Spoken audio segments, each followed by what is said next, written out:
여러분 안녕하십니까? 정관용입니다.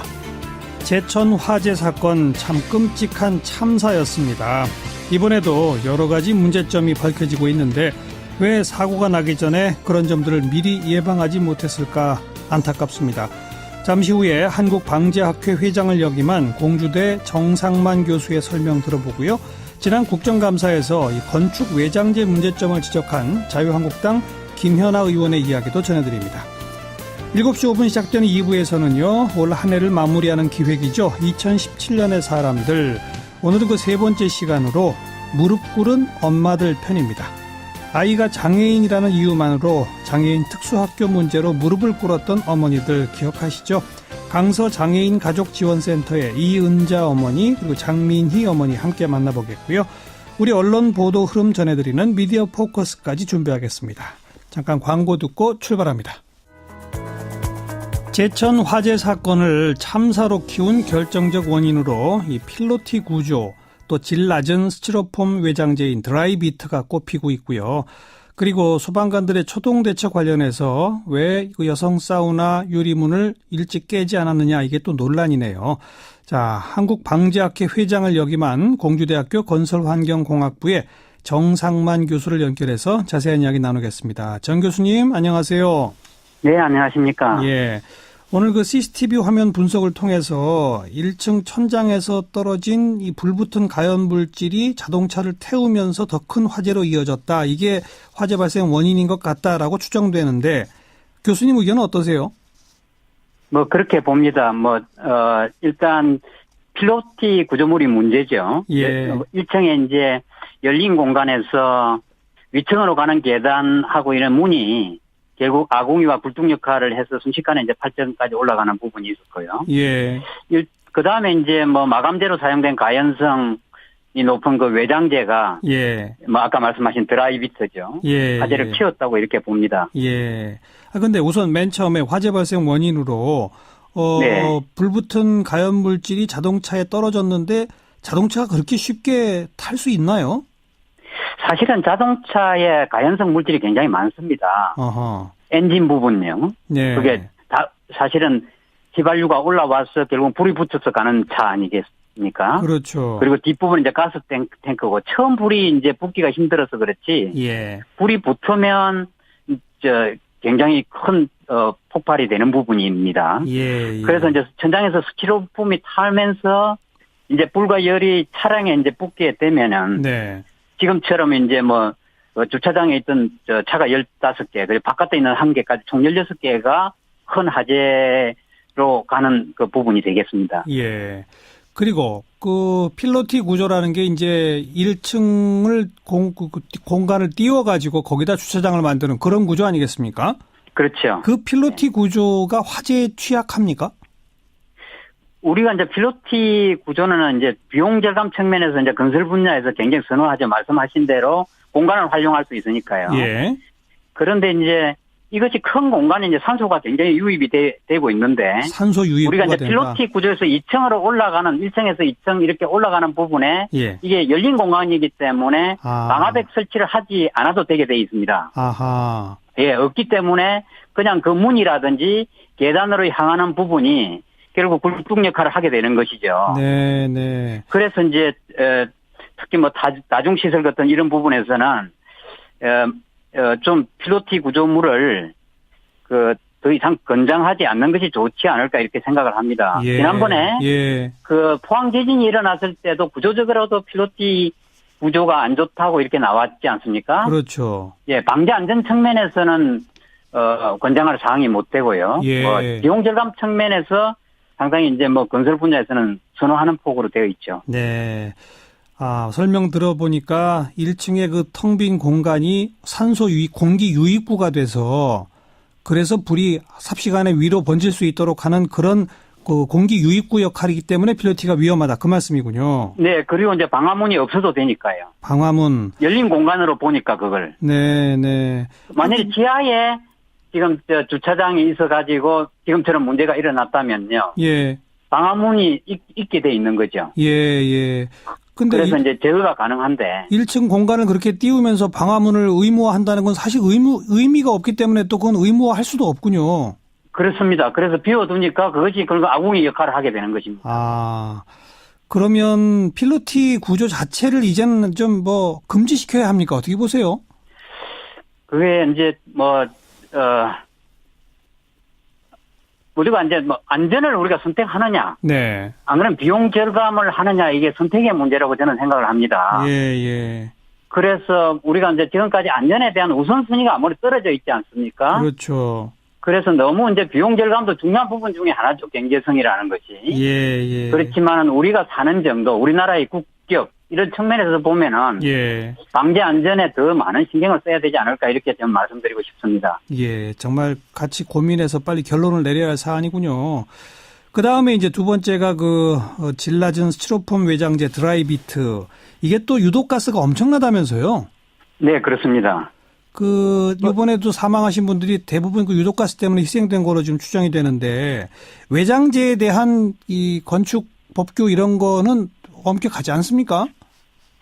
그래서 이제 드라이비트를 잘 아시겠지만 이제 스티로폼에 양쪽에다가 시멘트를 덧칠한 단열재입니다. 예. 그래서 값이 적게 들어서 이제 또 그것도 선호하는 이런 방안이죠. 예. 그래서 이제 우리가 이제 부산의 해운대가 2010년에 우리가 이제 고층 건물에 이것과 똑같은 제품이 들어가지고 문제가 생겼고. 예. 아시다시피 의정부였던 아파트도 2015년에 문제가 생겼지 않습니까? 그렇죠. 이 똑같은. 그렇죠. 드라이비트 때문에. 예. 그래서 이제 2015년부터는 6층 이상 건물에 대해서는 이제 이 드라이비트를 사용하지 못하게 돼 있습니다. 네. 그런데 문제는 이제 6층, 5층 이하라고 얘기하죠. 5층 이하의 건물에서는 그냥 특정한 조치를 이제 취하지 못하고 있는 것입니다. 예. 그런데 이제 특히 제가 생각하는 거는 지금처럼 이제 다중이용 시설은 과연 이렇게 가해도 될까 좀 걱정스럽습니다. 그렇죠. 그리고 2015년 이후에 금지했다고 하지만 그 이전에 지어진 건물들 같은 경우는 이미 그걸 다 사용한 데들이 많이 있지 않을 겁니까? 그렇습니다. 보통 빌라 같은데 이런 부분에 드라이비트가 사용된 것이 많죠. 그 드라이비트 같은 외장재 사용할 경우에 외벽에 방화띠를 만들면 피해를 줄일 수 있다고 하던데 방화띠라는 게 뭡니까? 방화띠는 이제 이 건물 안쪽에다가 우리가 이제 뭐라고 말씀드릴까요? 이제 불 확산을 방지하는 구조인데요. 불이 나더라도 층과 층 사이로 이렇게 확산되지 않도록 하는 띠를 둘러두는 것이죠. 그런데 그렇게 되면은 이제 불이 나도 있는 그 층만 이렇게 문제가 되게 돼 있는 것이죠. 위로 올라가지 못하게. 아래도 못 내려가게 하고 이렇게 돼 있는. 근데 그런 방화띠를 만드는 것이 건축법상 강제 조항이 아닌가 보죠? 2016년부터 이제 건축법 시행령에 규칙을 바꿔서 6층 이상 건물에 이제 하게 돼 있습니다. 그것도 2016년부터군요. 네, 그렇습니다. 그 드라이비트 문제는 이따가 다시 한번 조금 지난 국정감사에서 그 문제 지적한 이 김현아 의원하고 다시 한번 짚어보겠고요. 이번에 그 소방관들이 출동해서 2층의 여성 사우나 유리문을 왜 일찍 깨지 않았느냐, 이게 지금 유족들이 강하게 지금 어필하는 대목인데, 그 대목에 대해서 소방 당국은 초반에 자동차에 불이 붙어 있고 그 바로 옆에 아주 대형 가스통이 있었기 때문에 거기에 먼저 집중하느라고 그랬다라는 식의 설명을 했는데, 정 교수 보시기에 설명이 됩니까? 그 이제 소방대가 출동은 빨리 도착한 거로 되어 있습니다. 거의 7분 내지 10분에 이제 도착을 했었는데, 사실은 이제 그거보다는 불법 주차가 있어가지고, 그것은 이제 해결하는 시간을 좀 많이 썼죠. 이제 한 8m 정도 원래 이제 그 소방차가 들어올 공간을 마련해 두고 있거든요. 그 부분에 주차가 돼 있기 때문에 거기에 이렇게 시간을 좀 보냈고요. 불법 주차된 그다음에 이제 확인해봐야 되겠지만 이제 사다리가 펴지지 않는 이 문제가 있는 것이고요. 그다음에 이제 중간에 그 LPG가 있어서 상당히 신경을 썼다. 그거는 우리가 정확한 조사가 나와봐야 되겠지만 아마 소방대가 이유가 있었기 때문에 이렇게 되지 않았을까 생각을 합니다. 예. 방금 언급이 있었습니다만은 그 고층 사다리 차가 제대로 펴졌느냐, 고장 났었느냐 아니냐. 네. 안 그래도 우리 소방대 장비가 참 열악하다는 그런 지적이 많지 않습니까? 그렇습니다. 고층 화재 시에 실제 그 현장에서 느끼는 장비 문제 정말 심각하죠. 그렇습니다. 뭐 일단 뭐 장비도 장비 문제에 심각한 부분이 있고 예. 소방관에 대한 처우 문제 이런 것도 심각한 상황이 있다고 봐야 합니다. 그렇죠. 예. 뭐 심지어는 소방관들이 이 방화복이나 장갑 이런 것도 자기 돈으로 산다는 거 아니겠습니까? 네, 그렇습니다. 그러니까 우리가 뭐 장비는 말할 것도 없죠. 예, 예. 방제적 측면에서 기존 건물에 대한 조금 더 촘촘하고 꼼꼼한 일제 점검이랄까? 이런 거 좀 할 필요가 있지 않을까요? 우리가 뭐 안전 대진단 이런 것도 합니다만은 예. 사실 형식적으로 좀 하지 말고 예. 실질적으로 작동하는 쪽으로 이렇게 가야 되지 않을까 이렇게 생각을 합니다. 예, 예. 우리가 이런 화재 사건뿐만 아니라 이런 재난 상황에 우리가 조사를 잘 합니다. 예. 또 원인 분석도 그래도 잘 해내는 나라입니다. 예. 대책도 또 잘 세웁니다. 우리가 큰 사고가 났을 때 그 원인을 덱스를 예. 만들어서 예. 많은 대책을 만들어 놨지만 예, 예. 문제는 시행이 안 되는 것이거든요. 그렇죠. 우선순위에서 밀려서 예. 그리고 또 투자를 안 하니까 실행이 안 되는 것이기 때문에 맞습니다. 이것들이 개선될 거는 개선되도록 예. 할 수 있는 대책이 마련되는 것이 더 중요하다고 봅니다. 그리고 정부가 지금 30층 이상의 건물에 대해서만 화재 안전을 많이 신경 쓰고 저층 부분은 거의 뭐 방치하고 있다 이런 지적도 나오던데 어떻게 보세요? 그러니까 뭐 사실은 저층에 사시는 분들도 굉장히 많은 부분이지 않습니까? 아, 당연하죠. 또 예. 그것이 오래됐고요, 대체적으로. 예, 예. 또 돈이 없는 경우가 더 많지 않습니까? 그렇죠. 이런 부분에 대한 관심을 더 가져야 된다고 생각합니다. 예. 오히려 고층은 돈도 많으니까 자체 소방 방비도 좀 잘할 텐데 저층이 더 문제죠. 아이고, 이번에라도 좀 제대로 고쳤으면 좋겠습니다. 오늘 말씀 잘 들었습니다. 네, 감사합니다. 공주대학교 건설환경공학부의 정상만 교수였고요. 그 드라이비트, 질 낮은 스티로폼 외장재, 이 외장재 문제에 대해서 지난 국정감사에서 문제점을 지적했던 자유한국당 김현아 의원의 이야기도 좀 마저 듣겠습니다. 김현아 의원 안녕하세요. 네, 안녕하세요. 드라이비트 참 문제가 많죠? 예, 그렇습니다. 이번에 또 이런 것으로 인해서 좀 사망자가 많이 나오신 것 같아서 되게 안타깝게 생각을 합니다. 예. 지난 2015년 수원 아파트 화재 때도 이 드라이비트가 사용됐었죠? 예, 그렇습니다. 그러니까 그때 이제 그 화재 이유가 드라이비트라고 이제 문제 제기가 되면서, 예. 2015년 이제 9월쯤 되면은 6층 이상의 건축물에는 전부 이 드라이비트를 사용 못하게 되어 있었는데요. 예. 사실 드라이비트라고 하는 거는 좀 쉽게 말씀을 드리자면 스티로폼에 시멘트를 바른 외장재라고 할 수가 있습니다. 예. 그러니까 뭐 이번 사고 원인이 여러 가지를 둘 수 있지만 자재 자체가 불이 붙으면 예. 순식간에 확산될 수밖에 없는 그런 자재이라서요. 예. 근데 지금 요번 그 제천 스포츠센터 같은 경우에는 이미 건축 허가를 2010년 7월에 받았는데, 예, 드라이비트 금지된 게 2010년 12월에는 2,000제곱미터 이상 다중 건축물에는 이미 적용을 하다가, 예. 2015년 이제 9월이 되면은 6층 이상 건축물로 강화가 되긴 하는데요. 예. 이미 이 스포츠센터 같은 경우에는 원래 허가 받을 때부터 그 드라이비트 사용 제한에 걸리지 않았던 조금 오래된 건축물이라고 볼 수가 있겠습니다. 예. 그렇게 드라이비트 같은 이 가연성 외장재를 사용한 건물들이 얼마나 있는지 그런 통계 같은 게 있나요? 저희도 그래서 요번에 한번 그 국토부에다 이거를 문의를 해봤습니다. 예. 예, 우리나라 700만 동 정도 건축물이 있다고 하는데요. 건교부의 답변은 이게 사실은 드라이비트를 사용한 건축물을 다 확인할 수 없다는 답변이었고요. 예. 고층 건축물만 조사를 했을 경우에 지금 한 2,315동 정도가 된다고 하는데 그중에서 난연 성능이 없는 건축물이 한 135동이라고 합니다. 그러니까 정확하게 드라이비트인지 아닌지는 알 수 없지만 난연 성능이 없는 건물도 조금 있죠. 예. 거기서 말하는 그 고층이 몇 층 이상을 지금 말하는 겁니까? 30층 이상입니다. 30층 이상의 경우 네. 좀 아까 난연 성능이라는 게 뭐죠? 예, 그러니까 이제 불이 안 붙을게끔 할 수 있는 외장재를 난연 성능이라고 하고 있거든요. 그런 성능이 없는 건물이 135동이요. 예.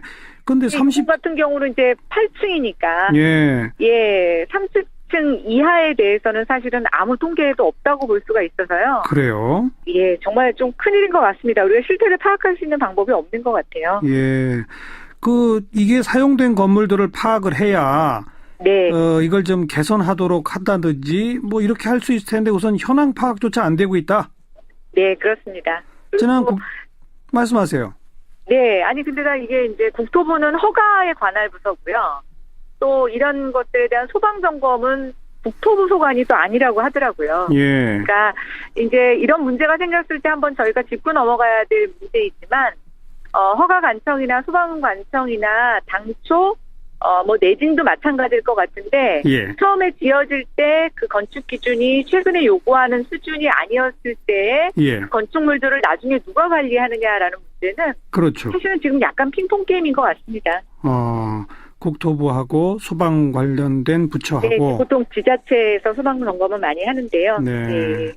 뭐 한날 한시에 그 잘못된 외장재 같은 걸 사용한 건물들을 한날 한시에 다 뜯어 고쳐라라고 하기는 어렵지만 일정 기간을 두고 그렇게 하도록 하는 이런 정책 필요하지 않을까요?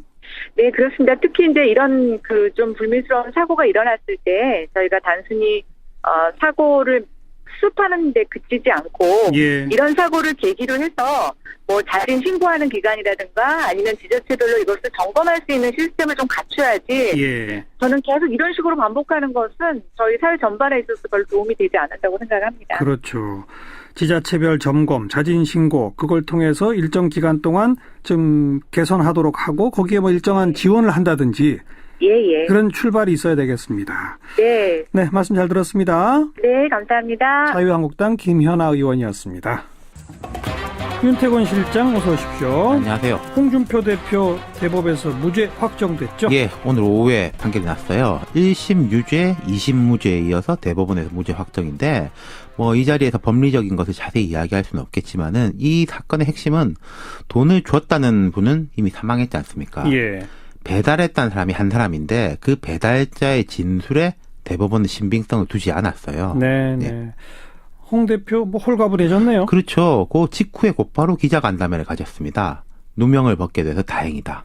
나를 둘러싼 음해와 질곡에서 벗어났기 때문에 한국당이 보수 우파의 중심으로 자유대한민국을 지키는데 전력을 다하겠다. 예. 이렇게 말했고 뭐 이까지는 당연한 이야기인데 홍 대표 입장에서는 그 뒤에 요즘 검사들은 사건을 수사하는 것이 아니라 사건을 만들고 있다.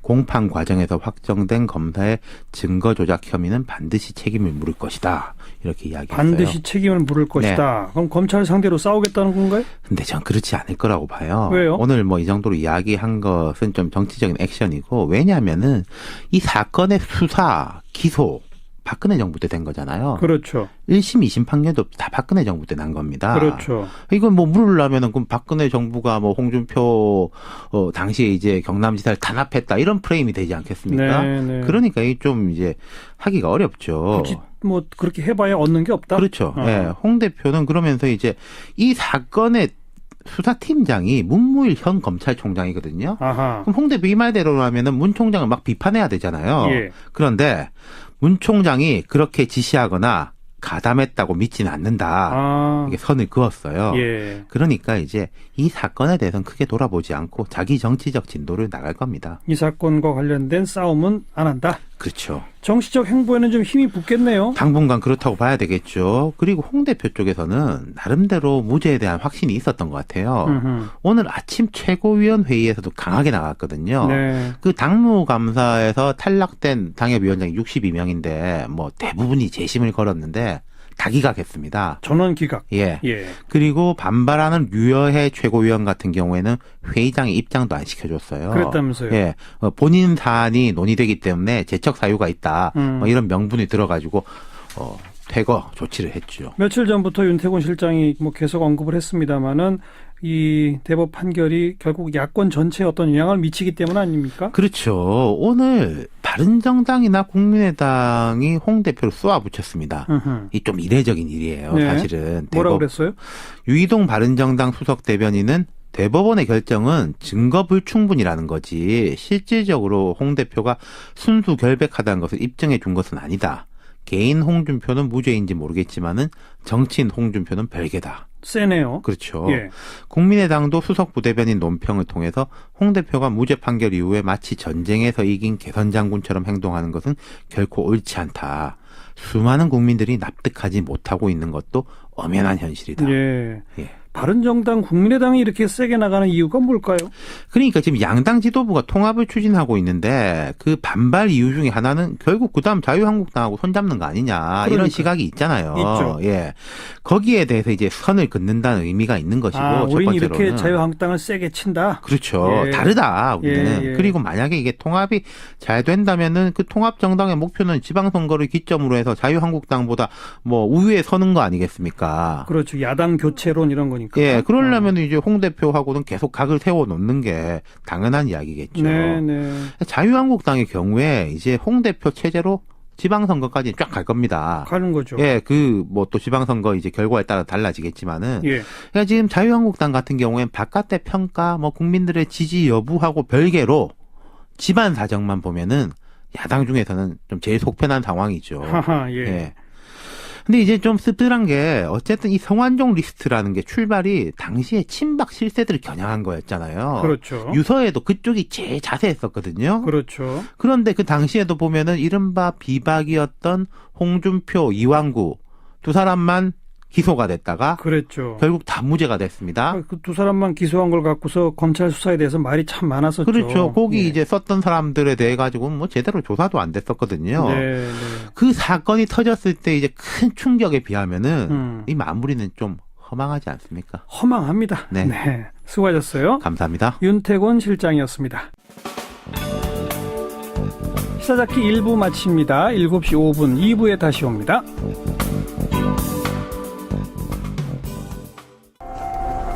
오늘 하루 화제가 된 뜬 뉴스들부터 정리해드립니다. CBS의 김현지 기자 안녕하세요. 네, 안녕하세요. 네, 첫 소식은요. 네, 자고 나면 오른다는 전 세계적인 비트코인 열풍 뒤로 이 비밀번호를 분실한 사람들의 우픈 얘기가 네티즌들의 많은 관심을 받고 있습니다. 이 비트코인 지갑에 접속하려면 보안 코드가 필요한데요. 네. 문제는 이게 굉장히 복잡합니다. 초기 투자자들은 기억하지 못하는 경우가 대부분이고요. 또 당시에는 거래소도 없어서 분실하면 찾을 길이 없습니다. 그래, 그런 사람들은 어떻게 한답니까? 예, 그래서 이 미국의 32살 한 청년은 쓰레기 매립지 뒤지기를 시도했습니다.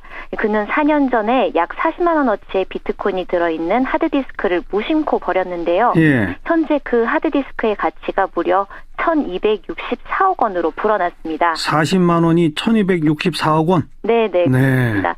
그래서 그걸 찾겠다고 매립지에 들어가려고 했지만 시에서는 허락하지 않았다고 합니다. 예. 두 번째는 최면요법인데요. 오래전 기억에 접근해서 비밀번호를 알아내는 건데 이 되찾은 비트코인의 5%를 수수료로 최면술사에게 준다고 합니다. 네. 또 마지막은 코딩 전문가들에게 해킹법을 전수받는 건데요. 수천만 원어치 비트코인을 그 대가로 지불한답니다. 비트코인 때문에 신종 직업까지 생겨날 수 있겠네요. 네, 그렇습니다. 다음 뉴스는요. 예, 이 서울과 강릉을 잇는 경강선 KTX가 오늘 정식 개통했습니다. 이제 서울 청량리역에선 86분, 서울역에선 114분 만에 강릉역에 도착하는데요. 예. 기존 열차보다 261분이나 단축됐다고 합니다. 열차에서 영화 한 편 보고 나면 이제 강원도에서 해돋이를 볼 수 있게 된 겁니다. 네. 오늘 인기 많았습니까? 네, 오늘 이 개통한 경강선 KTX는 전석 매진됐습니다. 하하. 강릉행 첫 차는 410석을 초과한 424석, 서울행 첫 차는 407석을 기록했는데요. 오늘 첫 탑승객들은 또 평창올림픽 목도리 같은 기념품도 받으면서 서울과 강릉의 반나절 생활권에 기대감을 더했습니다. 네. 다음 뉴스는요. 네, 캐롤 없는 크리스마스입니다. 사흘 뒤면 크리스마스고 이제 또 연말이잖아요. 예. 근데 예전엔 이 거리에 흘러넘치던 캐롤조차 들리지 않으니까 연말 분위기가 더 다운되고 삭막한 느낌마저 드는데요. 이 캐롤이 사라진 이유가 있었습니다. 먼저 저작권료 때문입니다. 예. 면적이 약 900평 이상인 매장에서는 이 공연 사용료라는 명목으로 저작권료를 내는 겁니다. 그래도 지금은 소규모 커피숍 같은 매장에선 캐롤을 들을 수 있는데 내년부터는 법이 더 까다로워진다네요. 15평 이상인 매장에서도 저작권료를 내야 한다고 합니다. 네. 저작권료 또 어떤 이유가 있어요? 예, 정부의 생활소음 규제도 캐롤에 영향을 줬습니다. 아하. 주거 지역에 위치한 사업장은 이 밖에 스피커를 설치할 경우엔 낮엔 65데시벨, 야간에는 60데시벨 이하를 유지해야 합니다. 그런데 일상적인 이 사람의 대화 소리가 60데시벨, 전화벨 소리는 70데시벨이라고 합니다. 예. 이를 감안하면 매장에선 캐롤을 틀 수가 없는 거죠. 또 매년 12월이면 출시되던 캐롤 음반도 대중의 취향이 변하면서 그 인기가 떨어진 것도 하나의 원인으로 꼽힙니다. 우리 CBS FM에서는 캐롤 많이 틉니다. 네, 많이 들어주세요. 수고하셨어요. 네, 감사합니다. 김현지 기자였습니다. 여러분들이 지나가다가 때리셔도 맞겠습니다. 그런데 학교는 절대로 포기할 수가 없습니다. 보통 무릎 꿇는다는 것은 뭔가 잘못한 사람, 죄 지은 사람이 하는 행동이잖아요. 무슨 잘못하셨어요? 이제 장애 자녀를 둔 게 그게 왜 잘못입니까? 그러니까요. 저희가 그 장애인들은 실패를 많이 경험해요. 그러니까 왜냐면 못하는 게 많으니까. 네, 방금 들으신 이 목소리의 주인공 두 분. 네, 저희 시사자키 지금 연말 맞아서 올해의 사건 당사자분들 모시고 한 해를 정리하는 2017년의 사람들 코너를 마련해드리고 있는데 오늘 그 세 번째 시간의 주인공이 바로 그 두 분입니다. 지난 9월이었죠. 강서구의 특수학교 설립 주민토론회에서 이 특수학교 설립 반대하는 지역 주민들 앞에 무릎을 꿇었던 바로 그 어머님들입니다. 강서 장애인 가족 지원센터장을 맡고 계신 이은자 센터장님, 어서 오십시오. 네, 안녕하세요. 네, 조금 아까 그 공청회 그 자리에서 때리시면 맞겠지만 막 하셨던 그분이죠. 네네. 네. 당시 처음으로 무릎을 꿇었던 강서 장애인 가족 지원센터의 장민희 팀장, 어서 오십시오. 안녕하십니까. 네, 저희 방송 인터뷰에 나와서 제가 뭘 잘못하셨어요? 아까 했더니 장애아를 둔 게. 왜 또 우세요?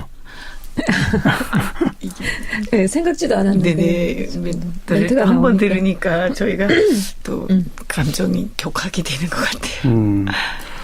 올 한 해 두 분한테는 어떤 해였습니까? 글쎄, 올 한 해 전과 후로 나눌 정도로 천지가 개벽하는 그런 해였던 것 같아요. 굉장히 일들이 많이 있었고, 네. 그리고 전혀 예상하지 못하는 일들이 많이 있었는데 네. 그게 이제 좋은 방향으로 많은 일들이 있어서 굉장히 보람된 한 해인 것 같아요. 네.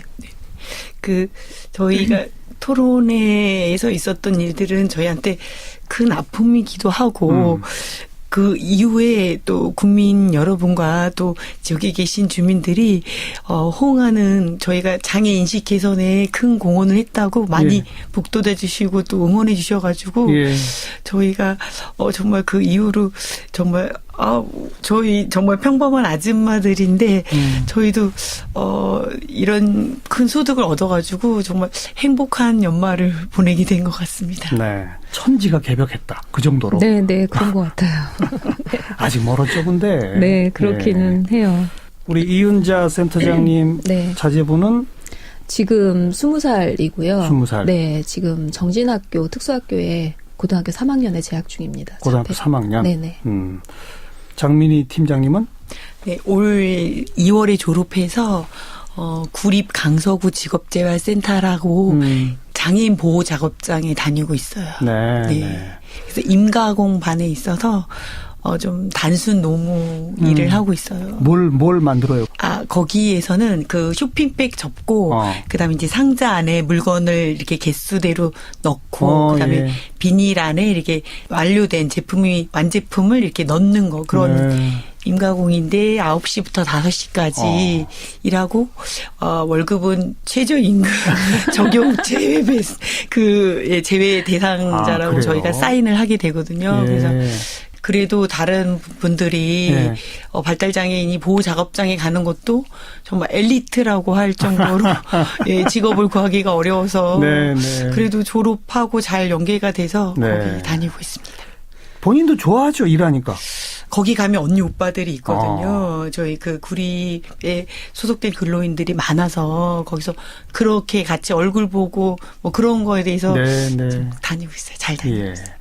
그때 인터뷰에서도 많은 분들이 들으면서 놀라셨던 게 지금 두 분 설명해 주셨지만 강서구의 특수학교를 새로 설립해도 네네. 두 분 자제분은 이미 거기 대상자가 아니잖아요. 네, 그죠? 네. 그런데 거기에 앞장서서 때리시면 맞겠지만 학교는 포기 못한다고 외치시고 무릎 꿇고 그만큼 절실했던 거죠. 그렇죠. 그리고 또 장애 아이를 키우면서 많은 어려움이 있는데요. 예. 저희가 이제 겪어봤으니까. 근데 그 학교 보내는 일까지 너무 힘들어 버리면 네. 어머님들이 정말로 하루하루 버티기가 힘드세요. 그래서 그걸 누구보다 겪었고 정말로 힘들게 아이를 지금까지 보냈기 때문에 저희 아이가 뭐 다니지 않는다고 해서 저희 아이가 해당되지 않는다고 그래서 가만히 있거나 이렇게 할 수 있는 그런 문제는 아니었어요. 네. 장애 아동들을 특수학교에 보내야 되는데 특수학교가 가까운 곳에 없기 때문에 네. 몇 시간씩 걸리는 네. 그런 분들이 많은 거죠. 네. 네, 저희 아이만 해도 1시간 반이 걸리고요. 아침에 갈 때. 등교할 때 1시간 반이 걸리고 또 어떤 친구는 서울에 사는데 경기도로 보내는 친구도 있어요. 그 경기도에서 서울로 오는 친구도 있고요. 네, 네. 그러니까 뭐 그런 경우에는 2시간, 3시간. 그래서 거의 학교를 엄마가 그냥 같이 다니는 경우도 되게 많아요. 네. 집에 갈 수가 없으니까 네. 학교에 왔다가 아이 끝나면 집에 데려가고 이렇게 하는 친구들도 굉장히 많습니다. 네. 일반 학교에 특수 학급을 둬가지고 네네. 이렇게 통합 교육을 하는 것도 바람직하다. 네네, 그렇죠. 하지만 또 특수 학교가 꼭 필요한 그런 장애 아동들도 네네. 있다. 네, 선택의 문제라고 그렇죠. 생각합니다. 네, 그리고 어느 시기에는 통합교육이 맞고 아이에 따라서요. 또 어떤 시기에는 분리된 교육보다 특수학교가 맞고 그러니까 아이들이 많이 변하거든요. 예, 그러니까 예. 그때마다 이럴 때는 통합교육이 맞고 이럴 때는 특수교육이 많고 이렇게 이제 선택할 수 있게 해줘야 되는 건데 지금은 선택할 수가 없는 거죠. 네. 네, 그러니까 아이가 정말 통합을 잘하고 있다가도 특수학교를 가는 경우가 많고 사실은 통합교육에서 굉장히 잘하고 있으면 특수학교를 안 가야 되는 거거든요. 그래야 되는데 언제 자리가 날지 모르니까 아이가 옮기는 거예요. 지금 통합을 잘하고 있는데. 예. 예. 그러면 사실은 안 되는 거죠. 네. 예. 그래서 아이하고 어머니한테 그 교육의 기회, 그러니까 선택권을 그냥 줬으면 좋겠어요. 그런데 특수학교를 새로 만들려고 그러면 주민들이 반대하는 거잖아요. 네. 그죠? 네. 왜 반대하는 거죠? 일단은 저는 뭐 어쨌든 표면적으로는 집값이라고 말씀하시는데 사실은 그건 데이터로 나와 있기 때문에 그게 아닌 거는 다 알고 계시거든요. 근데 표면적으로는 집값이라고. 데이터로 나와 있다는 거는 특수학교가 지어져도 집값의 변동이 없다. 네네. 그걸 뭐 작년에 교육부에서 연구한 자료가 다 있어요. 예, 거기에 예. 보면은 단 한 군데도 예. 집값이 하락한 곳이 없다는 그런데. 연구 결과가 있는데 제가 느낀 거는 그러니까 제가 주민들을 직접 만나서 느낀 거는 장애인에 대한 그냥 막연한 불안감에서 불안감? 오는 네네. 그러니까 아이가 장애인 학교가 특히 이제 발달 장애인 친구들이 모여 있는 학교가 내 집 주위에 있으면 우리 아이를 밖에서 마음대로 놀게 할 수 없다. 그러니까 발달 장애 아이들이 많은 곳에 우리 아이가 있으면 위험하다 이렇게 생각하시더라고요. 그래서 그러니까 좀 멀리 떨어져 있었으면 좋겠다 이렇게 네. 말씀하시고 네. 그러니까 아이를 집 밖으로 내보낼 수가 없다. 아하. 어린 아이들을 특히 그 심각한 오해죠. 네, 그렇죠. 그렇죠. 네. 그래서 제가 그런 얘기도 드렸어요. 정말 아이들이 위험하면 제 자식이지만 저도 못 키워요. 예, 예. 그렇게 얘기했어요. 예. 근데 그렇지 않아요. 우리 아이들이 대부분의 아이들은 그냥 좀 많은 배려가 필요한 아이들이거든요. 그런데 이제 그렇게 많이 오해를 하시더라고요. 네. 네. 근데 이제 공청회 같은 거 할 때 주민들이 나와서는 그런 말을 입 밖에 직접 내요? 네. 그래요? 우리 아이 못 내보내요, 뭐 이렇게. 아니, 네, 저한테 직접 이렇게 물어보신 분도 계셨고요. 그리고 또, 그러니까 저런 장애 아이들은, 그러니까 저런 아이들은 한 곳에 몰아서 사람들 없는 곳에 한 곳에 몰아서 이렇게 다 가둬놔야 된다. 이런 식으로 얘기 많이 하셨고, 그러니까 왜 피해를 봐야 되냐, 우리가. 이렇게 얘기 많이 하셨어요. 그러니까 너무 무섭다. 아니 장애인들 사람 너무 없는 무섭다. 곳에 수용소 같은 거 지어서 가둬놓으라고요? 네. 옛날에 그랬기 때문에 그런 것 같아요. 네, 그 얘기 직접 들었어요. 뭐 시설 같이 생각하고 뭐 산 좋고 물 좋은 정말 외고진 곳에 이렇게 근데 이렇게 배려가 많이 필요한 분들은 오히려 도시에 살면서 또 네. 요새 사회 통합을 많이 얘기하는데 그게 양면적인 거죠. 정부에서도 네. 그 사건 이후에 이제 국민적 관심이 집중되고 나니까 2022년 임기 내에 5년 동안 사이에 특수학교 22곳을 짓겠다. 네네. 이렇게 지금 약속을 했잖아요. 네네. 근데 22곳 지으려 그러면 또 다 여기저기서 반대도 나오고 막 그러지 않을까요? 저는 그럴 것 같아요. 그럴 것 같아서 주민분들이 근데 일관적으로 말씀하시는 부분은 그거더라고요. 처음 시작 단계부터 의논을 해야 한다. 주민들 간에 의논하고 그리고 같이 뭔가 이렇게 만들어가는 구조가 돼야 되는데 지금은 그냥 주민들 입장에서 보면 몰래 그러니까 분명히 반대하실 게 뻔하니까 기습적으로 그렇게 한다는 거죠. 그러니까 그거는 주민들 말씀이 맞네요. 네, 그러니까 보기에도. 어느 정도는 그러니까 뭐 보통 이제 근데 교육청에서는 그렇게 얘기하시더라고. 보통 학교를 만들 때는 주민들하고 협의하지 않는다.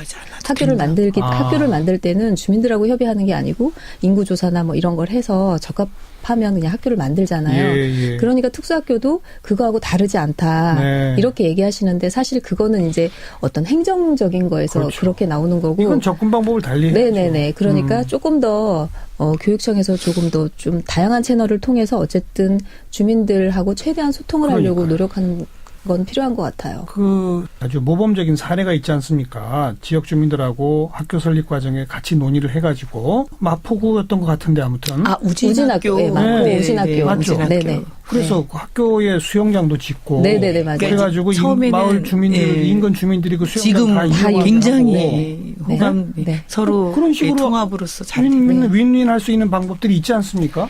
네. 처음에는 거기도 조금 이런 주민 마찰이 갈등이 있었다가 정말 생기고 나니까 주민들이 정말 하루도 빠지지 않게 너무 좋다고 학교 시설 같이 이용하고 하니까 그래서 강서구도 좋은 방향으로 될 거라고 저희도 믿고 있습니다. 그런 지혜를 좀 발휘해서 정부가 그런 그 지역 주민들과 계속 대화하면서 학교 설계나 이런 것들도 같이 좀 하고 이러면 원만하게 될 것 같고요.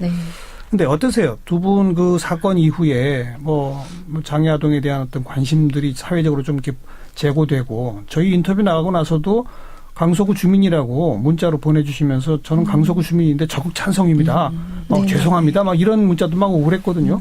근데 사회 분위기가 좀 변했다는 걸 느끼세요? 피부로? 저희는 그 학생들이 대학생들이 뭐 경희대 학생들 또 뭐 연대 학생들 또 강원대 학생들 명지대 학생 이렇게 많이 찾아주더라고요. 저희한테 연락해서 저희는 그렇게 생각하지 않는다고 하고 그다음에 그 당시 어땠는지 또 부모들이 이렇게 또 방송에 계신 여러분들과 마찬가지로 학생들이 관심을 갖고 수업도 같이 듣고 거기에 대한 토론도 하고 저희 이제 센터에도 오고 또 지회 사무실에 와서 어머님들도 만나고 젊은이들이 그런 의견들을 교류하고 하니까 기특하네요. 그래서 그때 많이 힘을 얻고 진짜 그 또 자기네들이 그렇게 생각하지 않는다 이렇게 그 통합 교육을 받은 학생들이거든요. 자기 학교 다닐 때 특수학급에 있는 장애인 친구들하고 같이 놀았다. 그렇게 커온 학생들은 저희보다 나은 것 같다라는 기성세대보다 낫다라는 정말 희망적인 그런 모습들을 많이 봤어요. 그러네요. 그리고 그 지역 주민들도 이제 특수학교 반대 얘기는 안 하세요. 안 하세요? 현수막은 아직도 붙어 있어요. 현수막은 아직도 붙어 있는데 이제 뭐 대놓고 말은 못 한다. 네, 이제 특수학교는 그러니까 한방병원은 뭐 물 건너 갔지 뭐 이렇게 말씀하시더라고요. 네. 장애 자녀를 두신 부모님들한테서 특히 연락이 많이 왔었죠. 두 분 다. 네네, 많이 왔어요. 고맙다고 그래요? 뭐라고 그래요? 그냥 그러니까 전화해서 우시는 분들도 많았고요. 그리고 너무 고맙다고 이제 그러시는 분들도 많았고 그리고 어떤 분들은 이렇게까지 해야 하느냐 이렇게까지 아이들 키우는 게 힘드냐 이제 이런 분들도 많이 계셨고 근데 뭐 전체적으로는 어쨌든 많이 힘이 됐다고 그렇게 말씀하셨어요. 장민희 팀장 무릎 한번 탁 꿇었더니 특수학교 22개가 생겼어요. 그 전에 또 장애인 부모님들이 저희보다 더 선배 엄마들도 뭐 명수학교 일도 그렇고 많이 먼저 커리어 월드 할 때 더 있어서. 먼저 많이 이렇게 하셨었어요. 그래서 저희도 정말 이렇게 마지막에 저희가 2시간 반이 지났었거든요. 그래서 저희가 마지막으로 뭘 할 수 있겠냐, 더 이상 여기 뭐 때리면 맞겠다. 정말 2시간 반 동안 읍소할 만큼 할 거 다 했거든요. 그래서 저희가 그때, 그리고 아까 말씀하신 것처럼 저희 뭐 반 이상이, 왜냐면 어린 엄마들은 자녀들을 돌보냐고 거기 못 왔잖아요. 그렇죠. 예, 저처럼 성인기 있지만 그거를 소원하는 엄마들이 많이 모여서 다 같이 진짜 저도 이렇게 전 몰랐는데 그 뒤에 이렇게 많은 분들이 하신 거는 진짜 어머님들이 그 마음을 다 같이 모았던 것 같아요. 예. 그래서 그 일로 또 이렇게 좋은 결과가 있어서 그러게 말입니다. 예, 너무 감사합니다. 한 번 더 무릎 꿇으시면 특수학교 50개 짓겠다 그러면 네. 하시겠죠? 아, 그럼 당연히 해야죠. 당연히 근데요, 해야죠. 다시는 무릎 꿇지 마세요. 네. 잘못한 게 전혀 없으시잖아요. 네. 지난번 인터뷰에도 말씀드렸지만 잘못은 저희가 하고 있는 겁니다. 저희가 무릎을 꿇어야죠. 네. 아무튼 2017년은 그래도 두 분 많이 애써주신 덕분에 우리 사회에 중요한 문제 제기를 했고 앞으로의 방향만큼은 잡은 것 같은데요. 네. 내년 이후에 잘 실천되도록 네. 두 분도 물론이고 저희도 네. 눈 부릅뜨고 감시하도록 하겠습니다. 네, 감사합니다. 두 분 고맙습니다. 네, 감사합니다. 네, 감사합니다. 예, 강서장애인 가족지원센터의 이은자 센터장 또 장민희 팀장이었습니다. 사운드 오브 뉴스입니다. 김민아 기자 어서 오세요. 안녕하세요. 오늘 들어볼 소리는요. 어제 제천시 하소동 복합 건축물 화재 사고 관련 소리를 같이 들어보시죠.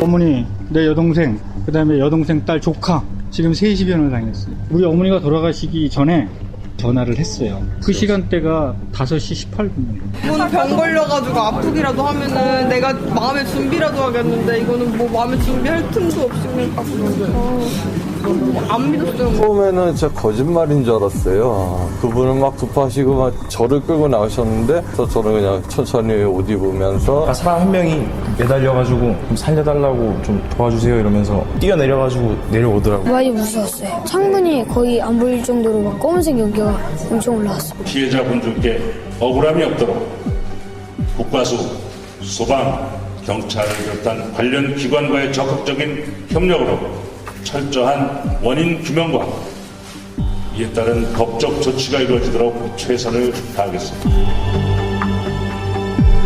그야말로 참사인데요. 현지 분위기 정말 말이 아니겠어요.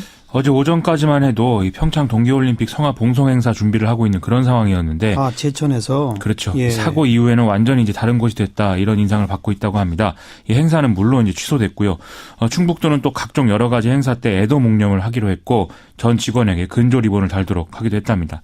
이 화재 현장에서는 밤새 진화와 구조 작업이 이어졌고 사망자들은 제천 시내 5개 병원에 나눠서 안치가 됐는데 이 병원들은 다 이제 그야말로 눈물 바다인 것이죠.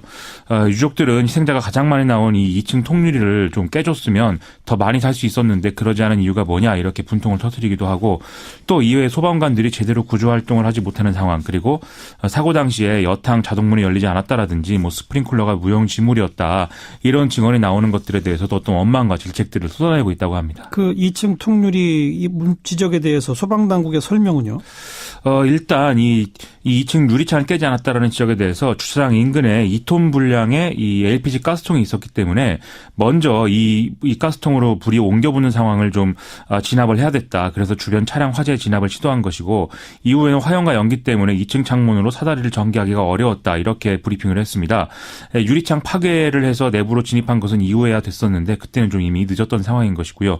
또 초기에 화재가 예상보다 너무 빨리 확대돼서 유독가스가 다량으로 분출을 해서 소방차가 현장에 도착했을 때 불법 주차 차량들 때문에 화재 현장에 접근할 수가 없었다. 이런 설명도 같이 하고 있습니다. 네, 오늘 문재인 대통령 현장을 찾았죠? 이 화재 현장을 둘러보면서 소방관들과 자원봉사자를 격려했는데요. 문재인 대통령은 이 자리에서 현장 소방대원들에게 이 고가차가 못 왔다고 하던데라고 하면서 그거 나중에라도 고쳐야 된다. 이렇게 좀 강조하기도 했습니다. 문재인 대통령은 또 이후에 사망자들 빈소가 마련된 5개 병원에 모두 방문했고요. 유족들을 위로하면서 공개 면담 시간도 가졌는데 유족들은 이 1층 천장에 뭐 열선 설치 작업 중에 발화가 있었던 것이 사고 원인이다. 이런 진단이 일부에서 나오는 것에 대해서 용접할 때 일당 10만 원짜리 안전사만 뒀어도 이런 사고가 나지 않았을 것이다. 이런 얘기를 하기도 했고 또 정부 대처가 아무래도 좀 늦다 이러면서 강하게 항의하기도 했다고 합니다. 네. 자, 다음 뉴스는 오늘 자유한국당 홍준표 대표 외에도 여러 정치인들의 사건 관련 판결이 쭉 있었는데요. 앞서 잠시 언급을 했는데 성완종 리스트 사건 관련 이완구 전 국무총리 역시도 무죄를 받았습니다. 홍준표 대표를 비롯해서 자유한국당 관계자들은 이완구 전 총리에게 명예회복의 기회를 줘야 된다 이렇게 얘기를 하고 있다는데요. 이게 이제 선거 출마 가능성 말하는 거 아니냐 이런 해석들이 나오고 있습니다. 구체적으로는 뭐 충남지사 선거를 나간다든지 아니면 재보궐선거가 있는 지역구 출마 이런 것들이 있지 않겠느냐 이렇게 예상이 되고 있고요. 정계 개편 과정에서도 이게 이제 어떤 역할을 하는 그런 상황이 되지 않겠느냐 뭐 이런 얘기도 나오는데 지켜볼 필요가 있는 것 같습니다. 그리고 오늘 많은 정치인들에 대한 판결이 다 내려졌죠? 자유한국당 이철규 의원의 경우에는 총선 때 출신 고개를 허위로 알린 혐의로 재판에 갔는데 무죄가 확정이 됐고요. 무죄. 마찬가지로 지난 총선 때 상대 후보가 백화점 VIP룸을 이용한다. 이런 허위 사실을 유포한 혐의였던 더불어민주당 이재정 의원도 무죄가 확정이 됐습니다.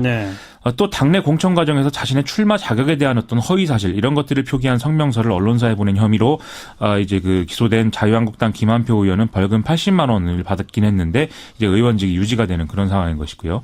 또 자신과 가족의 주소를 안산 상록구 갑지역구에서 상록구 을지역구로 옮기면서 이 동생 집으로 허위로 신고한 더불어민주당 김철민 의원도 벌금 90만 원 받고 의원직을 유지하는 상황입니다. 네, 민중당의 윤종호 의원은 의원직 상실했다면서요? 지난 총선을 앞두고 마을 주민 공동체 사무소를 만들어서 유사 선거사무소로 사용한 혐의인데요. 벌금 300만 원이 확정이 됐습니다. 이에 따라서 민중당 소속 의원은 김종훈 의원으로 한 명이 되는 그런 상황이고요. 또 지난 총선 당시에 더불어민주당 소속 후보 지지를 호소한 혐의인 김생기 정읍시장도 벌금 200만 원이 확정이 돼서 시장직이 상실됐다고 합니다. 네. 다음 뉴스는요? 또 법원 판결 소식인데요. 거액의 횡령, 배임 등의 비리 혐의로 재판에 넘겨진 롯데그룹 신동균 회장이 1심에서 징역 1년 8개월에 집행유예 2년을 선고받았습니다.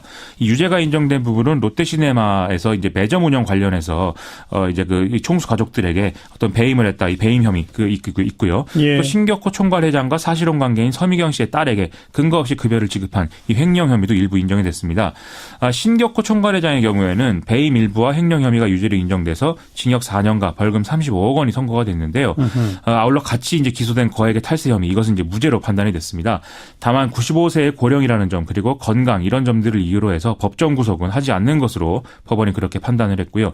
또 횡령 공범으로 기소된 신동주 전 부회장은 무죄를 받았고 배임 공범으로 기소된 신영자 롯데장학재단 이사장은 징역 2년 그리고 서미경 씨는 징역 2년에 집행유예 3년이 각각 선고가 됐습니다. 또 진경준 게이트 관련 판결도 나왔죠? 이 진경준 전 검사장의 경우에는 2심에서 징역 7년 그리고 벌금 6억 원, 추징금 5억여 원을 선고를 받았었고 김정주 NSC 대표의 경우에는 징역 2년, 집행유예 3년이 선고가 됐었는데요.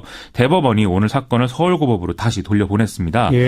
검찰의 이제 그 애초에 기소 내용은 김정주 대표가 진경준 전 검사장의 어떤 대가를 기대하면서 주식의 어떤 매입 가격을 지원했고 또 이제 고급 승용차, 가족여행 경비 이런 것들도 같이 지원했다. 이런 내용이었죠. 이게 다 뇌물이라는 거죠. 그렇죠. 그런데 재판부는 사안 자체가 좀 범죄가 성립하기 어렵거나 경미한 사건이었고 진경준 전 검사장이 대가를 받고 사건에 개입했거나 또는 특정 사건의 담당 검사에게 따로 청탁을 하는 등의 내용도 찾을 수가 없다. 이렇게 봤습니다.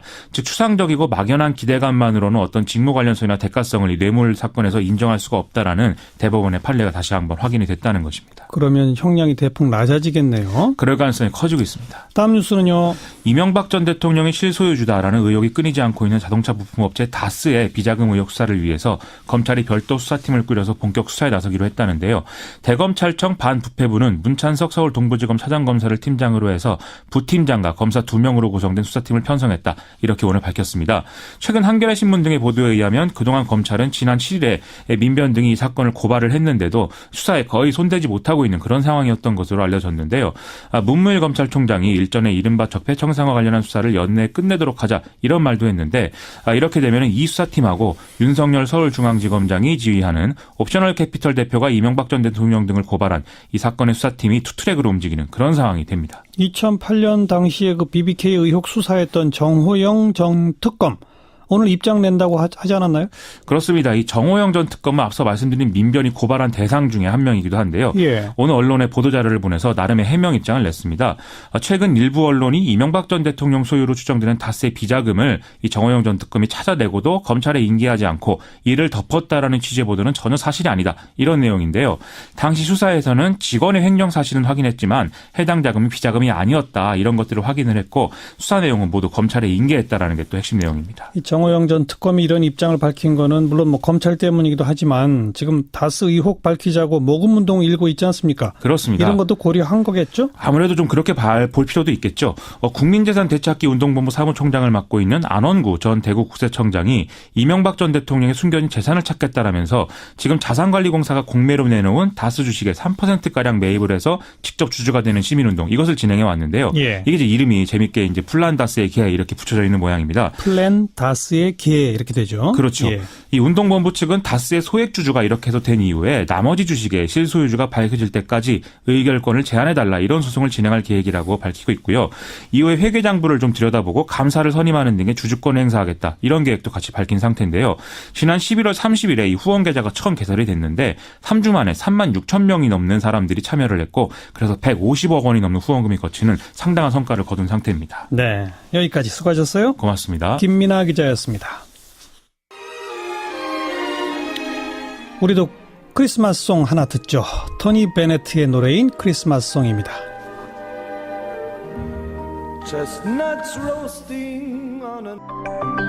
언론의 동향 살펴보는 미디어 포커스 시간입니다. 민주언론 시민연합 김원경 사무처장 어서 오십시오. 안녕하세요. 며칠 전에 정부가 네. 그 박환성, 김광일 독립 PD 그 사망 사고에 대한 사후 대책 내놨죠. 예. 정부가 어떤 대책을 내놨죠?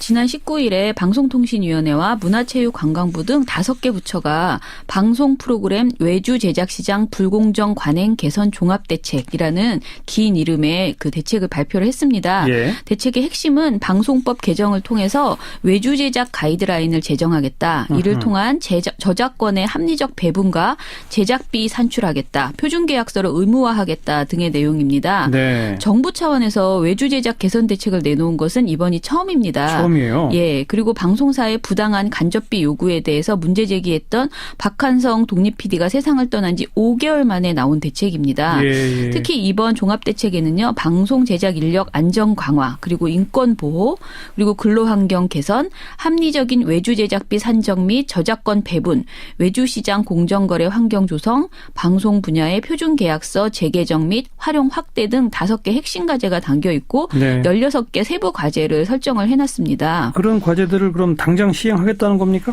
방통위는 모든 걸 당장 시행할 수는 없죠. 그런데 당장 이번 연말부터 종합대책에 나온 내용을 방송사 재허가 조건에 부과할 방침이라고 밝혔습니다. 아하. 앞으로 합리적인 외주 제작비 산정을 위해서 모든 방송사들은 방통위에 자체 제작 단가를 제출해야 하고요. 이 해당 단가를 통해서 외주 제작비를 합리적으로 산정했는지 여부를 재허가 심사에서 조건에 포함시킨다는 겁니다. 재허가 조건에 포함하면 강제력을 띠는 거죠. 그렇죠. 예. 그래서 실제로 방통위는 지난 11월에 MBN 재승인을 해줄 당시에도 외주 제작 가이드라인을 제정하여서 방송사의 준수 여부를 재허가에 반영하겠다고 밝힌 바 있습니다. 네. 그리고 또 지난 9월에 폭로된 MBC 리얼스토리 눈 PD가 독립 PD들에게 가했던 심각한 인격 모독적 발언 그리고 또 2015년에 MBN PD 폭행 사건 등이 있었잖아요. 예. 이런 것들이 다시 발생하지 않도록 방송 제작 인력에 대한 인권 선언문을 제정할 예정이라고 합니다. 또한 이를 준수하는 여부도 재허가 조건에 포함이 됩니다. 이것도 재허가 조건. 네. 방송법 개정을 통해서 외주 제작 가이드라인 마련도 추진이 됩니다. 외주 제작 가이드라인이 마련되면 방송사는 계약할 때 저작권 귀속, 제작비 산정 및 지급 방식, 제작 시간 계획표 등이 포함된 규약을 작성해야 합니다.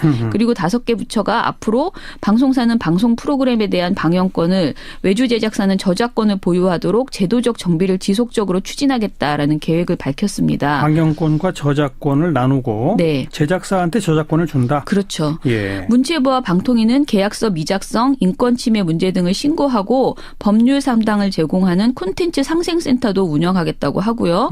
콘텐츠 상생센터는 방송 분야 불공정 행위를 포함하여서 문화 콘텐츠 산업 전반의 불공정 행위에 대한 신고를 하는 것으로 내년 상반기에 설치될 예정이라고 합니다. 네. 표준계약서의 활용 확대를 위해서 정부 부처가 나서기도 한다는데요. 문체부와 가기정통부는 내년 상반기에 표준계약서 및 그 인센티브를 확대하고요. 그리고 문체부는 2018년 하반기에 표준계약서 사용 기준을 마련한다고 합니다. 예. 그리고 방송작가 지필표준계약서도 제정한다고 합니다. 공정위는 방송업종의 표준 하도급 계약서를 개정한다고도 하고요. 과제가 많군요. 네, 과제가 많습니다. 정부는 정부 지원금의 사업 수행 지침 개선을 통해서 정부 지원금을 사용하는 과정에서 신고나 적발을 당하면 이를 모두 환수할 예정이라고도 밝혔습니다. 예. 방송사와 외주 제작사 간의 그 컨소시엄으로 정부 제작 지원 사업을 신청한 경우에만 의무였던 표준 계약서 사용도 이번에 방송사 또는 제작사가 단독으로 신청할 경우에도 적용하겠다고 밝혔습니다. 네네. 이를 통해서 송출료 요구, 저작권 포기 강요 등 부당한 거래 관행을 최소화할 예정이라고 밝혔어요. 예. 정부 대책 적용 전에도 방송사나 외주 제작사로부터 부당한 관행을 요구받았을 경우에는 공정거래위원회에 하도급 유통 익명 제보센터를 통해서 익명 제보 그리고 한국콘텐츠진흥원 산하의 콘텐츠 분쟁 조정위원회를 통해서 분쟁 조정도 할 수 있습니다. 네. 그리고 온라인 전화 상담도 해준답니다. 예. 전반적으로 이런 대책을 세우는 이호석 방통위원장은 이번 종합 대책을 계기로 91년 이후로 지속되어 온 외주 제작 시장의 불공정 관행을 바로잡는 출발점으로 삼을 것이다라고 말했습니다. 독립 PD나 외주 제작사들은 환영하겠는데요? 예, 일단은 환영하는 입장입니다. 그런데 너무 오랫동안 고생을 해왔던 분들이어서 예.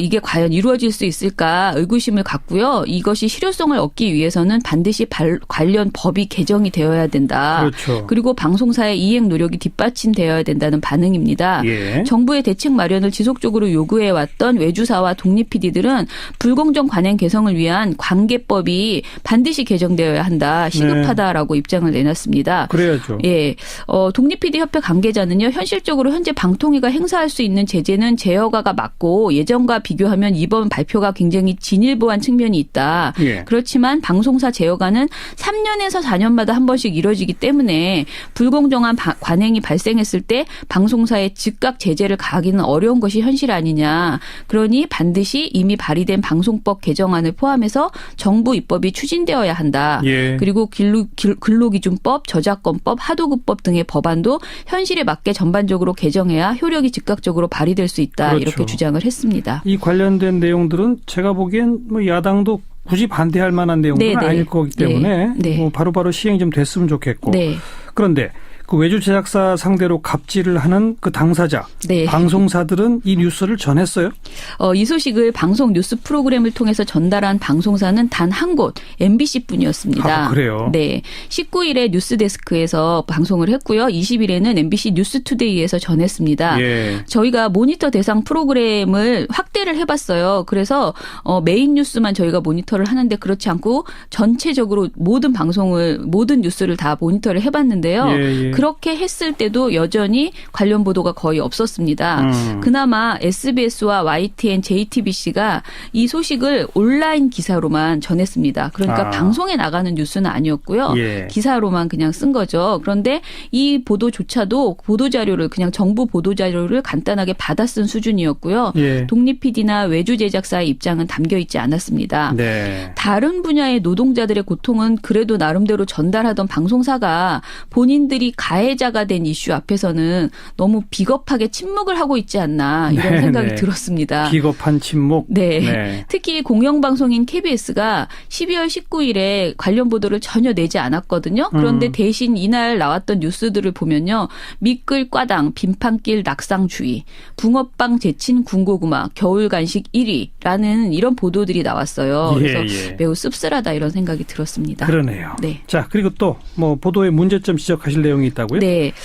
앞서 말씀드린 내용이 보도를 안 해서 문제였잖아요. 네. 그런데 너무 성급하게 빨리 보도를 해서 문제라고 생각하는 아이템이 있었습니다. 뭡니까? 타워 크레인 안전사고 관련 보도인데요. 어허. 일단 경기도 용인시 물류센터 신축 공사장에서 타워 크레인 사고가 있었는데 그 이후에 9일 만인 지난 18일에 또다시 경기도 평택시에서 아파트 공사 현장에서 타워 크레인 사고가 났습니다. 그랬죠. 이번 사고에서는 작업자 1명이 사망하고 다른 4명은 가벼운 부상을 입었다. 이루었다고 합니다. 예. 문제는 이런 인명사고가 일어났을 때 언론이 아직 정확한 사고 원인이 규명되지 않았는데도 너무 섣부르게 사고 원인을 추정하는 보도를 내놓는다는 점에 있습니다. 아하. 특히 사고의 원인이라면서 작업자 개인의 안전수칙 미이행만을 문제 삼아 버리면요.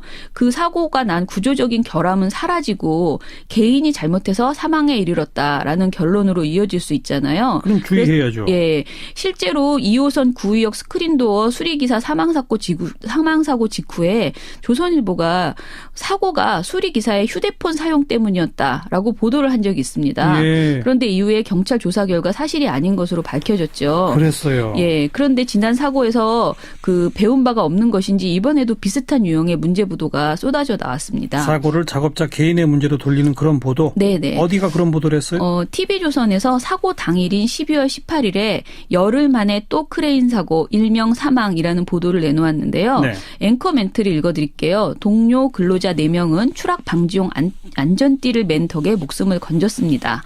기자 역시 이렇게 말합니다. 함께 있던 이모 씨 등 4명은 가볍게 다쳤습니다. 이 씨 등은 추락 방지 안전벨트를 착용해 목숨을 건졌습니다. 라고 전했습니다. 예. 이 보도 당시 자료 화면에 자막으로도 추락 방지용 안전벨트 착용한 4명은 경상이라고 강조해서 내놨습니다. 아하. 유독 살아남은 사람들이 모두 안전장치를 잘 착용했다는 점을 강조했고요. 사실상 사망한 작업자는 안전띠 착용 의무를 이행하지 않아서 변을 당한 것 같은 그런 뉘앙스의 설명을 계속 반복한 셈입니다. 그것도 원인은 원인이지만 타워 크레인이 왜 자꾸 이렇게 넘어지는지 무너지는지 네. 그게 핵심인데 그런 것보다는 그런 내용은 없었습니다. 예. 그리고 이제 같은 날 SBS 같은 경우에도 또 타워 크레인 사고 1명 사망. 역시 이 보도에서도 설비 결함 가능성에 대한 언급이 없이 숨진 근로자는 다른 사람과 달리 안전고리를 매지 않은 것으로 조사됐습니다라는 설명을 했습니다. 네. 그런데요. 이날 MBN 보도에서는 다른 설명을 합니다. 또 타워 크레인 사고라는 18일 보도에서 작업자들은 모두 안전고리를 매고 있었지만 사고 충격으로 작업자 1명은 안전고리가 끊어져 추락한 것으로 알려졌습니다. 아, 그래요? 네, 이렇게 설명을 하고 있어요. 그럼 사실관계가 확인됐나요? 이거? 아직 확인이 안 됐습니다. 이게 전체적으로 조사가 좀 더 걸린다고 하고요. 예. 그런데 이렇게 의견이 다른 아무튼 그 사실관계가 정확하지 않은데 너무 섣불리 빨리 보도를 하면서 그렇죠. 예, 보도에서 그 사망하신 분이 잘못해서 그런 예. 것처럼 됐다는 것이죠. 문제네요. 네. 신문 중에서는 조선일보가 12월 19일에 8일 전 안전 판정받은 타워 크레인이 부러졌다라는 보도에서요. 정 씨와 함께 작업을 하고 있던 이모 씨 등 3명, 조종석에 있던 운전기사 신모 씨는 다리 등에 가벼운 부상을 입었다. 이 씨 등 3명은 안전고리를 착용해 추락을 면했던 것으로 조사됐다고 설명을 했는데요.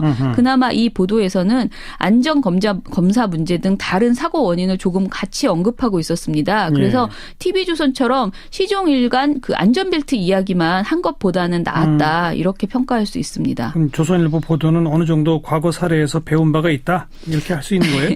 꼭 그렇다고 할 수는 없을 것 같은데요. 왜냐하면 조선일보는 대신 엉뚱하게도 민주노총의 갑질을 사고의 원인으로 지목하는 보도를 내놓았습니다. 민주노총이 여기 왜 등장하죠? 그렇죠. 웃기죠. 근데 보도 내용이 이런 거예요. 타워 크레인 1.7%만 불합격, 못 믿을 안전 체크 시스템이라는 20일 날 보도였는데요. 네. 이 보도에서 믿을 수 없는 타워 크레인 안전 검사, 설치, 해체업자 부족한 부실한 자격 요건, 연식도 제대로 모르는 장비 등을 언급하면서 예. 크레인 현장에서도 막강한 민주노총을 사고의 주요 원인으로 꼽았습니다. 예.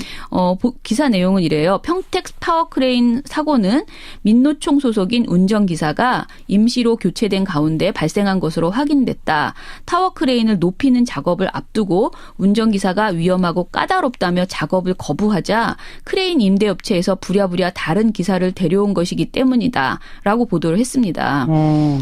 실제 상황이 어떻게 된 거예요? 이 문제의 본질을 저희가 알아봤어요. 예. 그런데 특정 소속의 구성원의 갑질에 있다고 보기 어렵고요. 사실은 타워 크레인 작업대에서는 지지대 높이를 올리는 작업을 인상 작업이라고 한대요. 예. 근데 이 인상 작업을 하는 운전자와 그 외의 상황에서 운전하는 사람이 나뉘어져 있다고 합니다. 네. 다만 그간 대다수 작업 현장에서는 이 두 명을 고용하기 힘드니까 그냥 원래 운전하던 사람이 계속 작업을 하는 것이 효율적이라는 논리로 인상 작업에 평시 운전자를 투입해 왔다고 합니다. 예. 그런데 하도급 업체 입장에서는 원래 타워 크레인을 운전하는 기사가 인상 작업까지 하면 별도의 운전기사를 섭외하지 않아도 되니까 인건비를 줄일 줄일 수 있잖아요. 그렇죠. 그래서 계속 이런 작업을 해왔는데 민주노총이 3년 전에 이런 논리로 수원 건설 현장에 인상 작업에 투입되었던 타워크레인 운전기사가 사고로 사망한 경우가 있었습니다. 예. 이 이후에 민주노총에서는 안전을 위해서 두 작업을 원칙적으로 분리해야 한다라는 방침을 세웠다고 합니다. 아하. 그래서 기사 속에 있는 민주노총 소속 운전기사가 타워크레인 인상 작업 과정에서 운전 작업을 거부했다고 합니다. 예. 그런데 조선일보는 이런 전반적인 맥락을 모두 지워버리고 민노총이 갑질을 했다라는 식으로 사고 원인을 언급한 것이죠. 오히려 민노총이 원칙대로 하자고 주장한 건데. 그렇죠. 그런데 마치 민주노총 때문에 사고가 일어난 것처럼 그렇게 언급한 것이 문제라는 거죠. 네. KBS 소식 짧게 좀 전해주실래요? 예, 그 방통위 이호성 위원장과 상임위원들이 22일 자유한국당 원내대표를 비롯한 한국당 원내 지도부 의원 12명의 항의 방문 이후에 그 KBS에 대한 일정을 조금 조정을 했습니다. 어떻게요? 그러니까 26일 강 이사에 대한 해임 건의안을 그 의결하기로 추진한 바 있었거든요. 예. 그런데 강 이사 해임이 확정되면 사실은 여당 추천 보궐이사가 선임되고 그다음에 KBS 이사진이 바뀌고 이렇게 쭉쭉 개편이 그렇죠. KBS 관련된 정상화 이제 일정이 진행이 되는 것이었는데요. 예. 이제 너무 그 자유한국당 의원들이 반대를 하니까 이호성 위원장이 심사숙고해서 일을 처리하는 것이 모든 일에 있어서 가장 앞서는 자세라고 생각한다. 여러분의 의견을 받아 좀 더 신중하게 일정과 절차를 마련하도록 하겠다라고 말했습니다. 예. 이 발언은 방송통신위원회가 일정을 미루겠다는 것으로 해석되잖아요. 그렇죠. 그래서 KBS 새노조와 언론노조, 민원연 등이 이에 대해서 강한 우려를 표명한 바 있습니다. 예. 그리고 실제 발표된 바에 의하면 강규영 KBS 이사에 대한 방송통신위원회 청문회가 원래 22일 예정돼 있었는데 27일로 연기되었습니다. 네. 청문회가 늦춰지면서 강규영 이사의 해임 안건이 올해를 넘길 수도 있는 거 아니냐 이런 우려가 지금 제기되고 있고요. 예. 또 한편으로는 해임 결의안은 28일 날 나올 것이다. 그러니 크게 달라지지 않는다라는 관측도 나오고 있습니다. 네. 네. 조금 더 지켜봅시다. 이 대목은. 네네. 수고하셨습니다. 감사합니다. 민주언론시민연합 김원경 사무처장이었습니다. 시사자키 이번 한 주 순서 모두 마무리 짓겠습니다. 저는 다음 주 월요일 성탄절 저녁에 다시 인사드리죠. 안녕히 계십시오.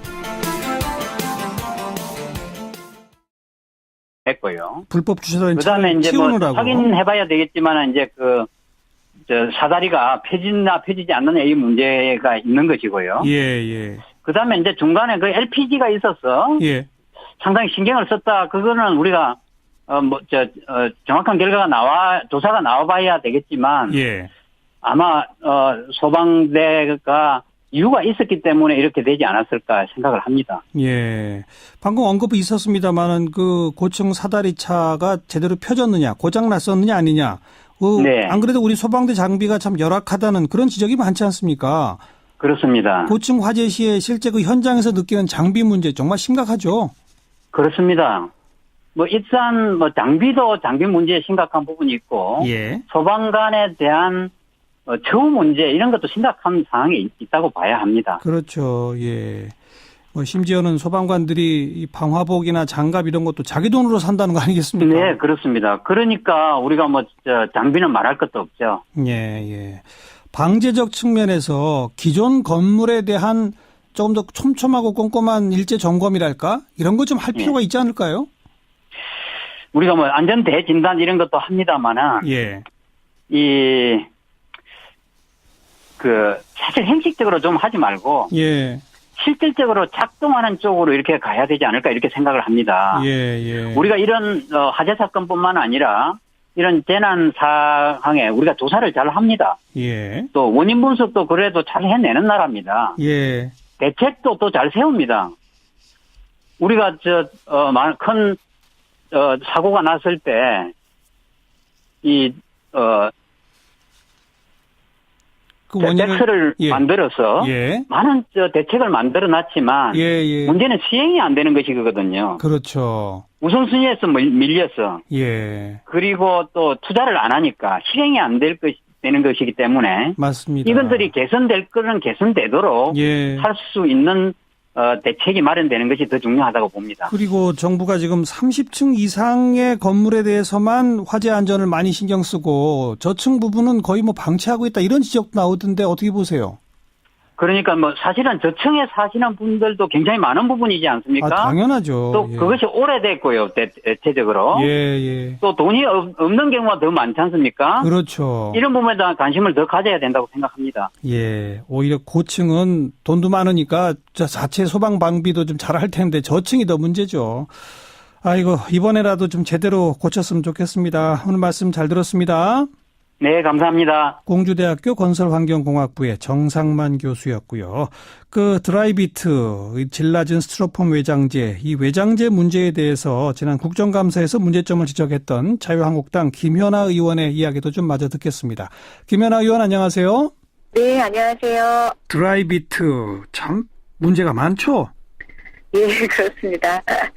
이번에 또 이런 것으로 인해서 좀 사망자가 많이 나오신 것 같아서 되게 안타깝게 생각을 합니다. 예. 지난 2015년 수원 아파트 화재 때도 이 드라이비트가 사용됐었죠? 예, 그렇습니다. 그러니까 그때 이제 그 화재 이유가 드라이비트라고 이제 문제 제기가 되면서, 2015년 이제 9월쯤 되면은 6층 이상의 건축물에는 전부 이 드라이비트를 사용 못하게 되어 있었는데요. 예. 사실 드라이비트라고 하는 거는 좀 쉽게 말씀을 드리자면 스티로폼에 시멘트를 바른 외장재라고 할 수가 있습니다. 예. 그러니까 뭐 이번 사고 원인이 여러 가지를 둘 수 있지만 자재 자체가 불이 붙으면 순식간에 확산될 수밖에 없는 그런 자재이라서요. 예. 근데 지금 요번 그 제천 스포츠센터 같은 경우에는 이미 건축 허가를 2010년 7월에 받았는데, 예, 드라이비트 금지된 게, 2010년 12월에는 2000제곱미터 이상 다중 건축물에는 이미 적용을 하다가, 2015년 이제 9월이 되면은 6층 이상 건축물로 강화가 되긴 하는데요. 이미 이 스포츠센터 같은 경우에는 원래 허가 받을 때부터 그 드라이비트 사용 제한에 걸리지 않았던 조금 오래된 건축물이라고 볼 수가 있겠습니다. 예. 그렇게 드라이비트 같은 이 가연성 외장재를 사용한 건물들이 얼마나 있는지 그런 통계 같은 게 있나요? 저희도 그래서 요번에 한번 그 국토부에다 이거를 문의를 해봤습니다. 좋네요. 당분간 그렇다고 봐야 되겠죠. 그리고 홍 대표 쪽에서는 나름대로 무죄에 대한 확신이 있었던 것 같아요. 오늘 아침 최고위원 회의에서도 강하게 나왔거든요. 네. 그 당무감사에서 탈락된 당협위원장이 62명인데 뭐 대부분이 재심을 걸었는데 다 기각했습니다. 전원 기각. 예. 그리고 반발하는 유여해 최고위원 같은 경우에는 회의장에 입장도 안 시켜줬어요. 그랬다면서요? 예. 본인 사안이 논의되기 때문에 제척 사유가 있다. 뭐 이런 명분이 들어가지고 퇴거 조치를 했죠. 며칠 전부터 윤태곤 실장이 뭐 계속 언급을 했습니다마는 이 대법 판결이 결국 야권 전체에 어떤 영향을 미치기 때문 아닙니까? 그렇죠. 오늘 바른정당이나 국민의당이 홍 대표를 쏘아붙였습니다. 이 좀 이례적인 일이에요. 네. 사실은. 뭐라고 그랬어요? 유이동 바른정당 수석 대변인은 대법원의 결정은 증거 불충분이라는 거지 실질적으로 홍 대표가 순수 결백하다는 것을 입증해 준 것은 아니다. 개인 홍준표는 무죄인지 모르겠지만은 정치인 홍준표는 별개다. 세네요. 그렇죠. 예. 국민의당도 수석 부대변인 논평을 통해서 홍 대표가 무죄 판결 이후에 마치 전쟁에서 이긴 개선 장군처럼 행동하는 것은 결코 옳지 않다. 수많은 국민들이 납득하지 못하고 있는 것도 엄연한 현실이다. 예. 바른정당, 국민의당이 이렇게 세게 나가는 이유가 뭘까요?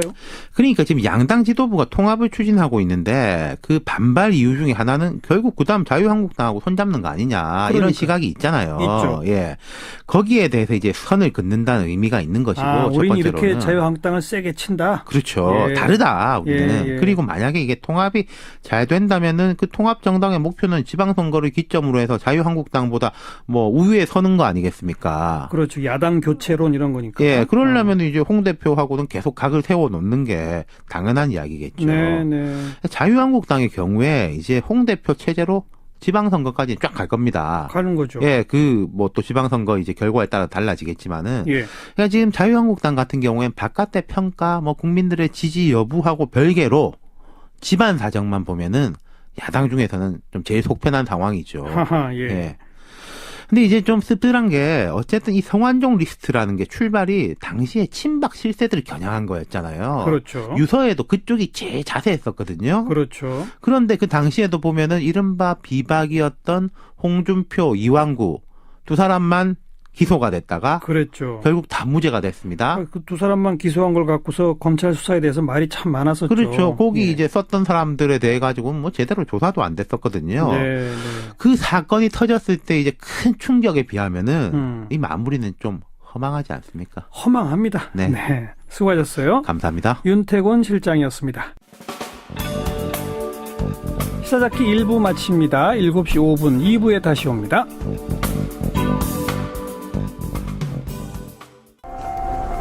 오늘 하루 화제가 된 뜬 뉴스들부터 정리해드립니다. CBS의 김현지 기자 안녕하세요. 네, 안녕하세요. 네, 첫 소식은요. 네, 자고 나면 오른다는 전 세계적인 비트코인 열풍 뒤로 이 비밀번호를 분실한 사람들의 우픈 얘기가 네티즌들의 많은 관심을 받고 있습니다. 이 비트코인 지갑에 접속하려면 보안 코드가 필요한데요. 네. 문제는 이게 굉장히 복잡합니다. 초기 투자자들은 기억하지 못하는 경우가 대부분이고요. 또 당시에는 거래소도 없어서 분실하면 찾을 길이 없습니다. 그래, 그런 사람들은 어떻게 한답니까? 예, 그래서 이 미국의 32살 한 청년은 쓰레기 매립지 뒤지기를 시도했습니다. 그는 4년 전에 약 40만 원어치의 비트코인이 들어있는 하드디스크를 무심코 버렸는데요. 예. 현재 그 하드디스크의 가치가 무려 1264억 원으로 불어났습니다. 40만 원이 1264억 원? 네네. 네. 그렇습니다. 그래서 그걸 찾겠다고 매립지에 들어가려고 했지만 시에서는 허락하지 않았다고 합니다. 예. 두 번째는 최면요법인데요. 오래전 기억에 접근해서 비밀번호를 알아내는 건데 되찾은 비트코인의 5%를 수수료로 최면술사에게 준다고 합니다. 네. 또 마지막은 코딩 전문가들에게 해킹법을 전수받는 건데요. 수천만 원어치 비트코인을 그 대가로 지불한답니다. 비트코인 때문에 신종 직업까지 생겨날 수 있겠네요. 네, 그렇습니다. 다음 뉴스는요. 예, 이 서울과 강릉을 잇는 경강선 KTX가 오늘 정식 개통했습니다. 이제 서울 청량리역에선 86분, 서울역에선 114분 만에 강릉역에 도착하는 상황이 있어가지고 지금처럼 문제가 일어났다면요. 예. 방화문이 있게 돼 있는 거죠. 예. 근데 그래서 이제 제어가 가능한데 1층 공간을 그렇게 띄우면서 방화문을 의무화한다는 건 사실 의미가 없기 때문에 또 그건 의무화할 수도 없군요. 그렇습니다. 그래서 비워두니까 그것이 그런 아궁이 역할을 하게 되는 것입니다. 아, 그러면 필로티 구조 자체를 이제는 좀 금지시켜야 합니까? 어떻게 보세요? 그게 이제 우리가 이제 안전을 우리가 선택하느냐, 네. 안 그러면 비용 절감을 하느냐, 이게 선택의 문제라고 저는 생각을 합니다. 예. 그래서 우리가 이제 지금까지 안전에 대한 우선순위가 아무리 떨어져 있지 않습니까? 그렇죠. 그래서 너무 이제 비용 절감도 중요한 부분 중에 하나죠. 경제성이라는 것이. 예. 그렇지만 우리가 사는 정도, 우리나라의 국격, 이런 측면에서 보면은 예. 방제 안전에 더 많은 신경을 써야 되지 않을까 이렇게 좀 말씀드리고 싶습니다. 예, 정말 같이 고민해서 빨리 결론을 내려야 할 사안이군요. 그 다음에 이제 두 번째가 질 낮은 스티로폼 외장재 드라이비트. 이게 또 유독가스가 엄청나다면서요? 네, 그렇습니다. 이번에도 사망하신 분들이 대부분 그 유독가스 때문에 희생된 거로 지금 추정이 되는데, 외장재에 대한 이 건축 법규 이런 거는 엄격하지 않습니까? 그래서 이제 드라이비트를 잘 아시겠지만 이제 스티로폼에 양쪽에다가 시멘트를 덧칠한 단열재입니다. 예. 그래서 값이 적게 들어서 이제 또 그것도 선호하는 이런 방안이죠. 예. 그래서 이제 우리가 이제 부산의 해운대가 2010년에 우리가 이제 고층 건물에 이것과 똑같은 제품이 들어가지고 문제가 생겼고. 예. 아시다시피 의정부였던 아파트도 2015년에 문제가 생겼지 않습니까? 그렇죠. 이 똑같은 그렇죠. 드라이비트 때문에. 예. 그래서 이제 2015년부터는 6층 이상 건물에 대해서는 이제 이 드라이비트를 사용하지 못하게 돼 있습니다. 네. 그런데 문제는 이제 6층, 5층 이하라고 얘기하죠. 5층 이하의 건물에서는 그냥 특정한 조치를 이제 취하지 못하고 있는 것입니다. 예. 그런데 이제 특히 제가 생각하는 거는 지금처럼 이제 다중이용 시설은 과연 이렇게 가해도 될까 좀 걱정스럽습니다. 그렇죠. 그리고 2015년 이후에 금지했다고 하지만 그 이전에 지어진 건물들 같은 경우는 이미 그걸 다 사용한 데들이 많이 있지 않을 겁니까? 그렇습니다. 보통 빌라 같은데 이런 부분에 드라이비트 사용된 것이 많죠. 그 드라이비트 같은 외장재 사용할 경우에 외벽에 방화띠를 만들면 피해를 줄일 수 있다고 하던데 방화띠라는 게 뭡니까? 방화띠는 이제 이 건물 안쪽에다가 우리가 이제 뭐라고 말씀드릴까요? 이제 불 확산을 방지하는 구조인데요. 불이 나더라도 층과 층 사이로 이렇게 확산되지 않도록 하는 띠를 둘러두는 것이죠. 그런데 그렇게 되면은 이제 불이 나도 있는 그 층만 이렇게 문제가 되게 돼 있는 것이죠. 위로 올라가지 못하게. 아래도 못 내려가게 하고 이렇게 돼 있는. 근데 그런 방화띠를 만드는 것이 건축법상 강제 조항이 아닌가 보죠? 2016년부터 이제 건축법 시행령에 규칙을 바꿔서 6층 이상 건물에 이제 하게 돼 있습니다. 그것도 2016년부터군요. 네, 그렇습니다. 그 드라이비트 문제는 이따가 다시 한번 조금 지난 국정감사에서 그 문제 지적한 이 김현아 의원하고 다시 한번 짚어보겠고요. 이번에 그 소방관들이 출동해서 2층의 여성 사우나 유리문을 왜 일찍 깨지 않았느냐, 이게 지금 유족들이 강하게 지금 어필하는 대목인데, 그 대목에 대해서 소방 당국은 초반에 자동차에 불이 붙어 있고 그 바로 옆에 아주 대형 가스통이 있었기 때문에 거기에 먼저 집중하느라고 그랬다라는 식의 설명을 했는데, 정 교수 보시기에 설명이 됩니까? 그 이제 소방대가 출동한 빨리 도착한 거로 되어 있습니다. 거의 7분 내지 10분에 이제 도착을 했었는데, 사실은 이제 그거보다는 불법 주차가 있어가지고, 그것을 이제 해결하는 시간을 좀 많이 썼죠. 이제 한 8m 정도 원래 이제 그 소방차가 들어올 공간을 마련해 두고 있거든요. 그 부분에 차가 주차가 돼 있기 때문에 거기에 이렇게 시간을 좀 보내. 여러분 안녕하십니까? 정관용입니다. 제천 화재 사건 참 끔찍한 참사였습니다. 이번에도 여러 가지 문제점이 밝혀지고 있는데 왜 사고가 나기 전에 그런 점들을 미리 예방하지 못했을까 안타깝습니다. 잠시 후에 한국방재학회 회장을 역임한 공주대 정상만 교수의 설명 들어보고요. 지난 국정감사에서 이 건축 외장재 문제점을 지적한 자유한국당 김현아 의원의 이야기도 전해드립니다. 7시 5분 시작되는 2부에서는요. 올 한 해를 마무리하는 기획이죠. 2017년의 사람들. 오늘은 그 세 번째 시간으로 무릎 꿇은 엄마들 편입니다. 아이가 장애인이라는 이유만으로 장애인 특수학교 문제로 무릎을 꿇었던 어머니들 기억하시죠?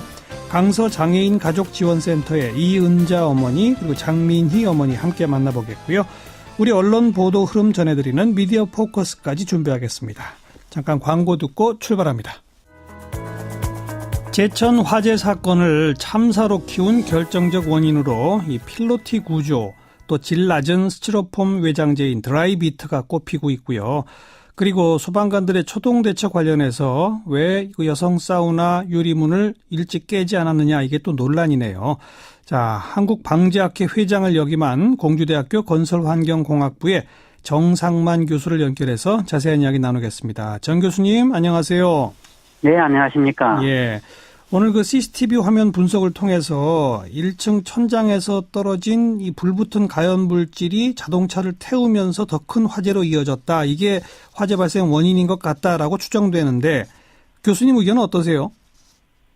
그렇게 봅니다.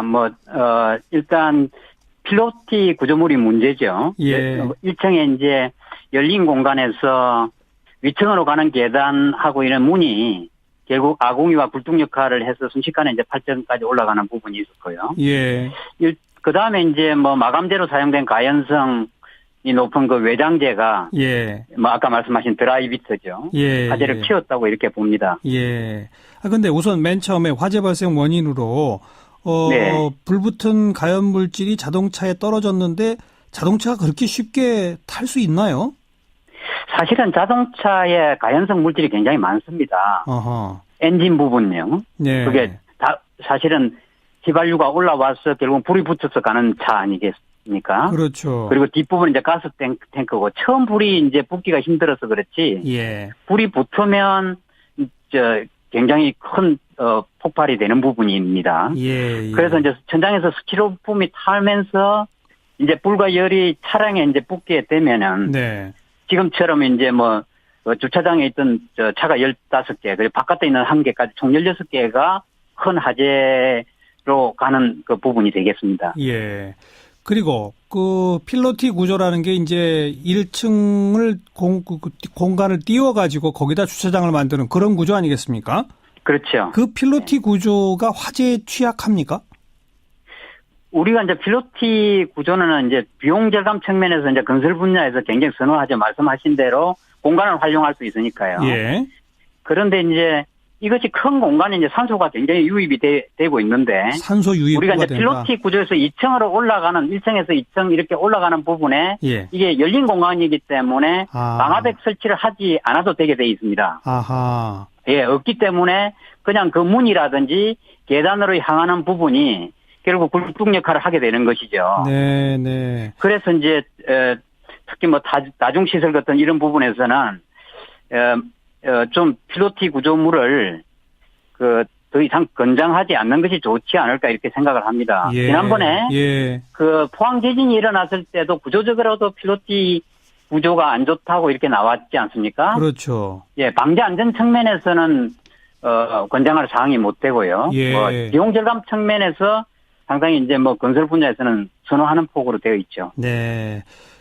설명 들어보니까 1층의 그 텅 빈 공간이 산소 유입, 공기 유입구가 돼서 그래서 불이 삽시간에 위로 번질 수 있도록 하는 그런 그 공기 유입구 역할이기 때문에 필로티가 위험하다. 그 말씀이군요. 네. 그리고 이제 방화문이 없어도 되니까요. 방화문. 열린 공간으로 보니까 그걸. 네, 네. 만약에 지하에 지금 주차장. 예. 예, 우리나라 700만 동 정도 건축물이 있다고 하는데요. 건교부의 답변은 이게 사실은 드라이비트를 사용한 건축물을 다 확인할 수 없다는 답변이었고요. 예. 고층 건축물만 조사를 했을 경우에 지금 한 2,315동 정도가 된다고 하는데 그중에서 난연 성능이 없는 건축물이 한 135동이라고 합니다. 그러니까 정확하게 드라이비트인지 아닌지는 알 수 없지만 난연 성능이 없는 건물도 조금 있죠. 예. 거기서 말하는 그 고층이 몇 층 이상을 지금 말하는 겁니까? 30층 이상입니다. 30층 이상의 경우. 네. 좀 아까 난연 성능이라는 게 뭐죠? 예, 그러니까 이제 불이 안 붙을게끔 할 수 있는 외장재를 난연 성능이라고 하고 있거든요. 그런 성능이 없는 건물이 135동이요. 예. 근데 30 같은 경우는 이제 8층이니까. 예. 예, 30층 이하에 대해서는 사실은 아무 통계도 없다고 볼 수가 있어서요. 그래요? 예, 정말 좀 큰일인 것 같습니다. 우리가 실태를 파악할 수 있는 방법이 없는 것 같아요. 예. 이게 사용된 건물들을 파악을 해야 네. 이걸 좀 개선하도록 한다든지 뭐 이렇게 할 수 있을 텐데 우선 현황 파악조차 안 되고 있다. 네, 그렇습니다. 말씀하세요. 네, 아니 근데 이게 이제 국토부는 허가에 관할 부서고요. 또 이런 것들에 대한 소방 점검은 국토부 소관이 또 아니라고 하더라고요. 예. 그러니까 이제 이런 문제가 생겼을 때 한번 저희가 짚고 넘어가야 될 문제이지만 허가 관청이나 소방 관청이나 당초 뭐 내진도 마찬가지일 것 같은데 예. 처음에 지어질 때 그 건축 기준이 최근에 요구하는 수준이 아니었을 때 예. 건축물들을 나중에 누가 관리하느냐라는 문제는 그렇죠. 사실은 지금 약간 핑퐁 게임인 것 같습니다. 국토부하고 소방 관련된 부처하고. 네, 보통 지자체에서 소방 점검은 많이 하는데요. 네. 네. 뭐 한날 한시에 그 잘못된 외장재 같은 걸 사용한 건물들을 한날 한시에 다 뜯어 고쳐라라고 하기는 어렵지만 일정 기간을 두고 그렇게 하도록 하는 이런 정책 필요하지 않을까요? 네, 그렇습니다. 특히 이제 이런 그 좀 불미스러운 사고가 일어났을 때 저희가 단순히 사고를 수습하는 데 그치지 않고 예. 이런 사고를 계기로 해서 뭐 자진 신고하는 기간이라든가 아니면 지자체별로 이것을 점검할 수 있는 시스템을 좀 갖춰야지 예. 저는 계속 이런 식으로 반복하는 것은 저희 사회 전반에 있어서 별로 도움이 되지 않는다고 생각합니다. 그렇죠. 지자체별 점검, 자진 신고 그걸 통해서 일정 기간 동안 좀 개선하도록 하고 거기에 뭐 일정한 지원을 한다든지 예. 그런 출발이 있어야 되겠습니다. 네. 네, 말씀 잘 들었습니다. 네, 감사합니다. 자유한국당 김현아 의원이었습니다. 윤태곤 실장 어서 오십시오. 안녕하세요. 홍준표 대표 대법에서 무죄 확정됐죠? 예, 오늘 오후에 판결이 났어요. 1심 유죄, 2심 무죄에 이어서 대법원에서 무죄 확정인데 뭐 이 자리에서 법리적인 것을 자세히 이야기할 수는 없겠지만은 이 사건의 핵심은 돈을 줬다는 분은 이미 사망했지 않습니까? 예. 배달했다는 사람이 한 사람인데 그 배달자의 진술에 대법원은 신빙성을 두지 않았어요. 네. 홍 대표 뭐 홀가분해졌네요. 그렇죠. 그 직후에 곧바로 기자간담회를 가졌습니다. 누명을 벗게 돼서 다행이다. 나를 둘러싼 음해와 질곡에서 벗어났기 때문에 한국당이 보수 우파의 중심으로 자유대한민국을 지키는데 전력을 다하겠다. 이렇게 말했고 뭐 이까지는 당연한 이야기인데 홍 대표 입장에서는 그 뒤에 요즘 검사들은 사건을 수사하는 것이 아니라 사건을 만들고 있다. 공판 과정에서 확정된 검사의 증거 조작 혐의는 반드시 책임을 물을 것이다. 이렇게 이야기했어요. 반드시 책임을 물을 것이다. 네. 그럼 검찰 상대로 싸우겠다는 건가요? 근데 전 그렇지 않을 거라고 봐요. 왜요? 오늘 뭐 이 정도로 이야기한 것은 좀 정치적인 액션이고 왜냐하면은 이 사건의 수사, 기소 박근혜 정부 때 된 거잖아요. 그렇죠. 1심, 2심 판결도 다 박근혜 정부 때 난 겁니다. 그렇죠. 이건 뭐 물으려면은 그럼 박근혜 정부가 뭐 홍준표 당시에 이제 경남지사를 탄압했다 이런 프레임이 되지 않겠습니까? 네. 그러니까 이 좀 이제 하기가 어렵죠. 굳이 뭐 그렇게 해봐야 얻는 게 없다. 그렇죠. 네. 홍 대표는 그러면서 이제 이 사건의 수사팀장이 문무일 현 검찰총장이거든요. 아하. 그럼 홍 대표 이 말대로 하면은 문 총장을 막 비판해야 되잖아요. 예. 그런데 문 총장이 그렇게 지시하거나 가담했다고 믿지는 않는다. 이게 선을 그었어요. 예. 그러니까 이제 이 사건에 대해서는 크게 돌아보지 않고 자기 정치적 진도를 나갈 겁니다. 이 사건과 관련된 싸움은 안 한다. 그렇죠. 정치적 행보에는 좀 힘이 붙게